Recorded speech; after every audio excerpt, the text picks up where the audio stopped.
మంచిగా వస్తుందప్ప. 4 ఏళ్ళు అవుతుంది పిల్లగా ఏం లేదా? నేనేం చేయాలమ్మా, అంత నీ మనమడికే తెలుసు. సాని పిత్తు కంచుడికే సత్తు.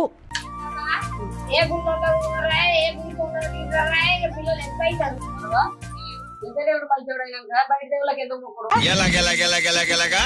ఇంత దేవుడు మంచోడైనాక బయట దేవుళ్ళకి ఎందుకు మొక్కడు? ఏమింత దేవుడు మంట దేవుడు పిల్లలు పెళ్ళి 4 ఏళ్ళ పిల్లలు అయితే వెళ్ళలేదు. మంచోడు కావాలి. నేనేం చేయాలమ్మా, పొద్దుగాలు ఎప్పుడో పోతాడు, రాత్రికి ఎప్పుడో వస్తాడు. అరే రే పెద్ద సమస్య వచ్చి పడిందే, ఇప్పుడు ఏం చేద్దాం?